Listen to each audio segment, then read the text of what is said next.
stay in West Africa as Alassane Ouattara has been sworn in for a fourth term as president of Ivory Coast. He's been in power since 2011 and won re-election in a vote that excluded his two main rivals. This has prompted criticism from opposition figures about concerns around democratic norms. But supporters highlight his record on economic growth and infrastructure, while critics point to what they say is rising inequality. Devant le peuple souverain de Côte d'Ivoire, je jure solennellement et sur l'honneur de respecter et de défendre fidèlement la Constitution. On the day after the government in Benin announced that an attempted coup had failed, in a televised address, President Patrice Talon told the nation that loyal members of the security forces had defeated a small group which had attempted to seize control of the country on Sunday. Gunshots were heard in the capital, Cotonou, and some journalists who work for the state broadcaster were held hostage. Later on Sunday, the Nigerian authorities announced that their counterparts in Benin had asked for assistance, and Nigeria, which is its neighbor to the east, said it had sent fighter jets to help stop the mutiny, and that this country's troops had joined a multinational ECOWAS force to help stabilize Benin. Un groupuscule de soldats, sous prétexte. Beninese men and women, my dear compatriots, I am addressing you tonight because our country experienced events of extreme gravity today. Indeed, a group of soldiers, under the pretext of false claims, undertook a mutiny aimed at attacking the institutions of the Republic and destabilizing our nation, thereby challenging the democratic order. Such an action would have had the consequence of plunging our country into a reckless adventure with disastrous outcomes. It would have brought to a halt the development process initiated by our country thanks to the efforts undertaken by all its sons and daughters. In such circumstances, as a Republican duty, it falls upon me, in my capacity as President of the Republic, Supreme Commander of the Armed Forces, and guarantor of the country's stability, to take the appropriate measures to thwart the actions of adventurers seeking to drag us back into a regrettable past. Therefore, in coordination with the Command of the Defense and Security Forces, I have undertaken the necessary actions to maintain peace and ensure the safety and tranquility of everyone across the national territory. I would like here to salute the sense of duty of our army and its leaders, who remained Republican and loyal to the homeland. With them, we confronted the situation, retook positions, and cleared the last pockets of resistance of the mutineers. This commitment and mobilization allowed us to thwart these adventurers and prevent the worst for our country. This act will not go unpunished. I take this opportunity to congratulate our defense and security forces as a whole for their sense of duty. I would also like to express my thoughts for the victims of this senseless adventure, as well as for those still held by the fleeing mutineers. I assure them that we will do everything possible to bring them back safely. Et d'éviter le pire à notre pays. President Patrice Talon. All right, Dr. Bati Rufai, a number of stories. Okay, well, a few stories today, this morning, were very rich in content and in detail. The first fact, and we spoke to Charles Erika earlier on around the release of the 100 Niger children. From the calculations, there's still 165 students and teachers still in captivity. And then the swearing in of Alassane Ouattara at 83 in Ivory Coast. And then finally, we come to, still on the West African region, with Benin Republic, the coup, foiled coup, and the fact that he's thanking people. Well, I did hear you say Nigeria, but go ahead. Ayo, let's time travel. If we're at this point in time in the 80s when the Metisani riot happened, and you read about the prowess of a military general called Muhammadu Buhari that chased these Metisani people into Chad, that was the height of the Nigerian army. But juxtapose that with today, and if they tell you that the national security advisor of a country will be that one giving assurances to families of those that have been kidnapped, that their children will come back home while they have negotiations and romance with this criminal. The first question that you will ask yourself is, what happened to the Nigerian states? The second question you'll ask yourself is, are these the vestiges of a failing state? So my question today is to the security architecture, what happened to Nigeria? Are these the vestiges of a failing state? That we now go to beg to get our people rather than show military might. If you go back to the Nigerian Constitution, Section 14 of Section 2, about the sole responsibility of government being to provide security for lives and property, there is something we as Nigerians do in exchange for government to do that. We surrender our sovereignty to the government in a bid for the government to protect us. So it's a social contract. If you read Jean-Jacques Rousseau, what do you do for me that will make me do something in return for you? We have surrendered our sovereignty, and we in turn expect the government to protect us. And that's why when we collect salaries and they remove payee taxes from our salaries, we are paying all of these taxes because we expect them to be able to do something in return. But when they now fail in that responsibility, then there's a failure in the social contract. And when there's a failure in the social contracts, people can actually call for the resignation of the president of the country. Because there's a failure in the social contracts. So, whatever it's worth, despite the fact that we can celebrate on behalf of those that have come back home, let's not forget that there's been a failure in the social contract President Tinubu promised us. So it's not amiss when people call for his resignation. And let's stop being sentimental. It's not the end of the world. If we call for President Tinubu's resignation, heaven will not fall. It's for him to double up. Let me quickly quash another lie we tell. And I've been hearing that lie a lot in the security circle. The reason why we don't want to go in there and fight these bandits and recover these people is to avoid collateral damage. It's a lie. I'll remind you, 2020, an American, Walton, was arrested by a bandit group or terrorists, a bunch of terrorists. 6 of them, they took him. The Americans contacted the same Nigerian government. They got intel about where he was. They brought in Naval SEAL into this country, conducted an operation, killed 6 of the terrorists, evacuated the man, took him to the American embassy in Niamey, in Niger, from there en route to America. President Trump went on the air and bragged about it. Our own, we never see the bandits being killed in the rescue. You heard what Professor Bolaji Akinyemi said that day. When we did everything and were ready for the Americans to be able to fight Boko Haram, all of a sudden, as regards the Chibok girls, we saw that the gas mask, terrorists were already wearing them. The gas mask they were supposed to get. So who is doing the infiltration? And this pattern is repetitive. The question is, when next will it happen? And when it happens next, it's still going to be the same modus operandi. The government will never hear that in a rescue operation, they get these people killed. Every effort to get these people killed, they stop it. President Buhari, the first thing he did when he came into power was he stopped that agreement that the Jonathan government had with mercenaries.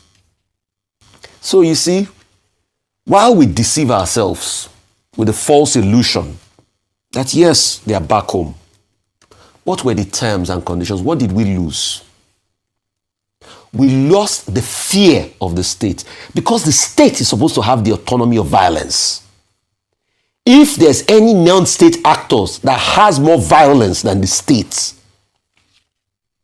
then go back to Section 14, Section 2. The protection and the security is hampered. Then what happens? The state has broken its social contract with the people. And I have a premise to call for the resignation of the president. So I think I've made that point clear. So while we celebrate, yes, but there's also shame. Egmi is coming on us gradually. The second point. Yesterday we have commended the Nigerian military for the work well done. Yeah, we have to save. But Dr. Bati, I don't know if you have the facts. Maybe the president has not transmitted that letter. He needs to transmit to the Senate as regards his activity in Benin Republic. No, under Section 5, Sub 5, he has 7 days. 7 days, okay. 7 days within which he can transmit the letter. Okay. And then the National Assembly is expected to offer its ratification within 14 days. Okay. But I've had some bathroom illiterates Okay. who do not even understand adjectival law, who cannot interpret the Constitution, saying, oh, the president can do as he wishes. No. The whole idea of that section of the law is to say that the president of Nigeria cannot act arbitrarily. And unilaterally. If he goes on limited combat duty, he comes back and he to the same National Assembly to offer an explanation and seek ratification. Very good on that. But that has not been done yet, to the best of my knowledge. Coming back to Talon, isn't it a shame? And maybe we'll have to write a note verbal again. Isn't it a shame that in the recognition of the efforts played, Talon is not recognizing us? So the question is, yes, we did it in our own interests. And on that decision, I support President Tinubu. Because we needed to steady the ship. President Tinubu, you have my endorsement on that decision. But the point I will make is come back and do the right thing. I support you 100% on that decision. But it is a shame that Talon is not even respecting us. And I think the most important factor is that let's stop acting as though Talon is a saint. I think we've established that yesterday. Yeah. Because if you want to feel the pulse of the people were already saying yesterday about Talon. Down with Talon. This is a man that has used his high-handedness to disrupt the order of things in this country. So, and last one I was using the word Yahoo African leaders. Anyway, he's leaving next year. His successor will come in. We'll see what the future of Benin Republic will be. As regards Ouattara, I'm sorry, what are we celebrating? It's another day for mourning for Africa. This same Ouattara that we thought was going to be different from the people he fought against. This same Ouattara stopped Tijan Tiam because of the laws of the land as regards nationality, French nationality. But this was the same Ouattara that a lot of people fought and spoke up for when they used that same law against him because his father had links to Burkina Faso. And they were claiming something called Ivoirité. That you have to be a pure line Ivorian on parentage for you to be able to lead Ivory Coast until those laws were reversed. But when it was convenient for Ouattara, he used it. This is the same Ouattara that has stayed on in power because all his possible successors that he could manipulate, one way or the other, they passed. The likes of Hamid Bakayoko, the likes of Doué, and a couple of other people.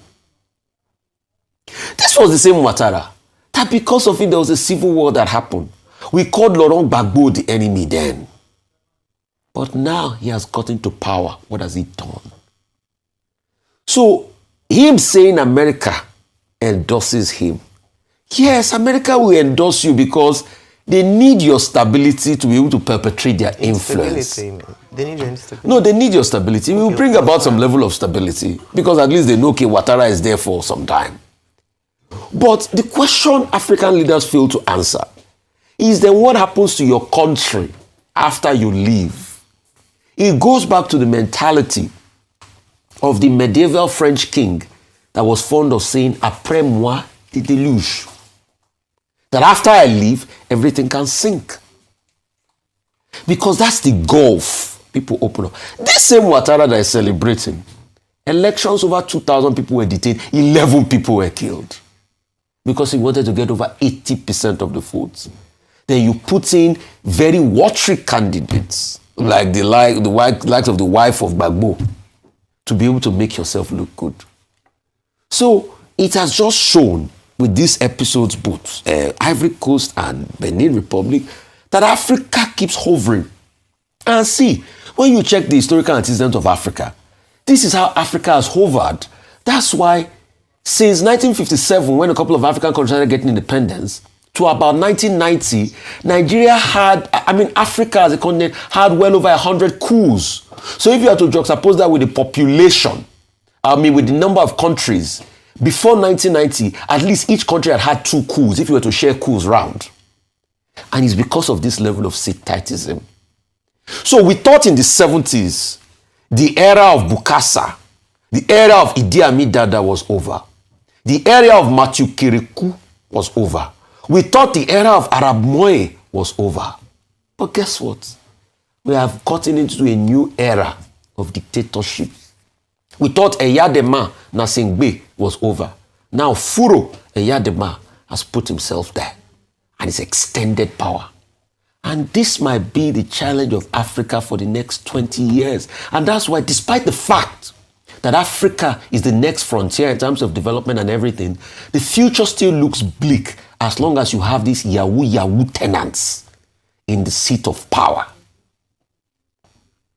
Africa will not grow when you have people like Ouattara, Talon, and other people that destroy the ethos of what democracy is going to be about. All right. Dr. Abati? Okay, let me start with Côte d'Ivoire. Now, the inauguration of President Alassane Ouattara was yesterday, Monday, for the fourth term of 5 years. Now, Alassane Ouattara, two issues here that we should be concerned about. The first is Sithitism in Africa. Now you have in Paul Biya, a man who is 93, who was elected to die in office. You have in Equatorial Guinea, Teodoro Mbasungu Nguema, who also, is a very old man who has been ruling that country forever. The concern here is that in Côte d'Ivoire, we seem to have created another dictator who wants to remain in power forever. Now, President Alassane Ouattara was Minister of Finance. He became Prime Minister 1990 to 1993. He went on to be Managing Director of the International Monetary Fund in Washington, D.C. He returned eventually, anyway, with involvement. He became President of Côte d'Ivoire in 2010. In a contest with Laurent Gbagbo, which led to conflict, led to violence. Over 3,000 people died. And since then, he has been in power. He won the election in 2010, 2015, 2020, and now in 2025. He is 83 years old. In 2016, he decided to remove constitutional limits after the fashion of Nguema Mbasungu in Equatorial Guinea and Paul Biya, just to sit tight. And after the example also of Paul Kagame in Rwanda. So this idea of people thinking that they sit tight, without them a country cannot move forward, is part of the affliction that we suffer in Africa. It was Louis XV, Louis II, who said, "Après moi, le déluge." But Madame Pompidou, his ally, turned around and said, "Après nous, le déluge." So you have these leaders from, the 17th century to date who think that without them, a country cannot survive. So this delusion of grandeur is what is playing out, in my view, in Côte d'Ivoire, as we have seen in Cameroon, as we have seen in Equatorial Guinea, and as we saw under the reign of Louis XV. Now, the second issue is about this whole concept of benevolent dictatorship. A man becomes president, leader of a country, and then even the international community continues to offer excuses when it is convenient, which harks back automatically to the hypocrisy of the international community. When the West talks about Paul Kagame, they say, "Oh, he has transformed Rwanda. He's a very benevolent dictator." Okay, where is that phrase about benevolent dictatorship in the literature about democracy? And they've started with Alassane Ouattara. They'll say, well, he managed after 2020 to stabilize the economy, economic growth consistently over a decade. And so, because of that, does he have the right to violate the constitutional order? This is one of the major issues that, analysts of African politics will have to deal with. Now at 83, he's going to be 88. When he gave his speech yesterday, after the swearing in at the presidential palace, he says now he's going to focus on generational transmission. What does he mean by that? that he's expecting that the younger generation will take over from him when he's already 88. And in Cameroon, when Paul Biya is already 100 years old. So this messianic pretensions, this messianic delusion poses as much threat to the democratic project in Africa as the kind of military interventions that we have witnessed in some of our countries. 11 African leaders showed up. Nigeria was represented by the Nigerian Vice President Kashim Shettima, and then now that he's there, he's talking about, economic prosperity, private sector partnership, and all of that. And yet this is the same man who became president on October 25, winning 89.77% of the votes, simply because he did not allow the major opposition figures. Laurent Gbagbo was outlawed, as it were. Thiam, formerly of Credit Suisse, was also accused of not abandoning his French nationality. Then he allowed Laurent Gbagbo's estranged wife and some other women to come and contest with him, 5 of them. Of course, the outcome was predictable. But I've defined what the concerns are. You talked about Riley Moore. Who met with our national security advisor and had a lot of things to say. That, okay, we have discussed, the working group has started, which NSA Nigeria represents Nigeria on, and that the Nigerian government is taking steps to address the concerns. He's also right in that regard. He was also in Benue State, where he met with Catholic bishops and also met with the Tortiv, and also met with the governor of the state. Even if those chieftains and the Catholic bishops refused to meet with him in government house, they insisted on meeting in the bishop's house. But it was good optics. And at the end of the day, he also congratulated the Tinubu administration for taking steps to address the concerns that have been outlined, and for rescuing 100, of the abducted children in Niger State. He witnessed all of that, and he's been very active on social media. Now, he was one of those persons that the President of the United States asked to go and do investigation. I said yesterday that why is this fact-finding coming after the fact, a posteriori? But, I was told, America, we know what is happening anyway, it doesn't matter, and all of that. So you crucify a country, an administration, and then you come looking for the facts on the ground after the fact. But I think Congressman Moore will seem to have been impressed with his meeting with the National Security Advisor and what he observed while he was here. Just the same way that Boris Johnson came here to Owerri, Imo State, and was saying Nigeria is a very safe place. So, and that's why I condemn some of these parachute intellectuals, commentators, who comment on what they know next to nothing about. When you see it yourself, you can make your own assessment. In other words, America doesn't always know. America can always do with, additional intelligence. However, I put a clause here. Now, Congressman Moore may have been impressed by what he saw, by the meetings that he had with the Nigerian authorities. But the final decision, we must remind ourselves, rests with President Trump. President Trump, when he sends people to Qatar to attend meetings, or he sends Steve Witkoff and his son-in-law, Jared Kushner, they are always very quick. Even Scott Bessent, they're always quick to say, the final decision rests with President Donald Trump. I now think that Nigeria should not just, on the basis of what Riley Moore has said, say, America already understands where we are coming from. There is something called lobbying. We should still get those lobbies in America, no matter the cost, to continue to pursue the Nigerian narrative.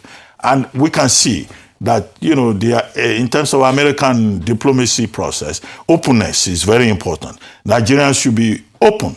The Nigerian officials should not tell lies. The easiest thing to do is to lie. But just put the cards on the table, and then there's nothing wrong with international cooperation. And what we have seen here, in my view, is a triumph of, if you like, of diplomacy. One more subject you mentioned, which is the Benin Republic? Benin Republic. Yeah, my main point, which I wrote about this morning, back page of this day, is that I was very shocked that President Talon did not even mention Nigeria. Not even a word of gratitude to say, oh, Nigeria supported us, thank you. All this talk about ECOWAS standby force and all that, all these countries that cannot deploy enough troops and that cannot pay their dues under ECOWAS protocols. When you talk about ECOWAS standby force, it is about Nigeria. It's usually a Nigerian force, whether it's in Sierra Leone or it's in Liberia. But I made a point yesterday that constitutionalism is important. The Constitution of Nigeria is very clear. Even when the President of Nigeria deploys the military on limited combat duty under Section 5 sub 5, he is obliged within 7 days to go back to the National Assembly to say that, oh, you know, because of the emergency, and I said yesterday, he acted reasonably well, but he must still follow the law by going back to that National Assembly to seek ratification for that action. The whole idea of that section of the Constitution for the benefit of illiterates is that the President of Nigeria cannot interpret this, whatever section of the Constitution, as he wishes. It is to prevent dictatorship. It is to say that the armed forces of Nigeria belong to the people and there is a procedure. And the word in Section 5 sub 4 and in Section 5 sub 5 is shall. Shall in law, again for the benefit of the illiterate, is obligatory. And that was why I was saying yesterday that I expected that by yesterday the president will have just said, okay, we did this, you know, National Assembly just ratify. As we saw in 2021, when there was a situation in Niger, and the National Assembly said, no, we cannot deploy troops, ECOWAS standby force or not. So I expect the regularization within the province of the law quickly, no matter the emergency that may have motivated the President of Nigeria to act. It's even more urgent because I do not think that the situation in Republic of Benin has already ended, just as it has not ended in Côte d'Ivoire. In Côte d'Ivoire, there's going to be legislative elections on December 27, and the opposition parties, particularly the party of Laurent Gbagbo, say that they are not going to be part of it. In the Republic of Benin, let nobody also assume that the situation is over. So the president needs to protect himself. And those, I don't even know the people who are advising him. We used to have a legal advisor in the villa. So please, can they do their job and just protect Nigeria and protect the president?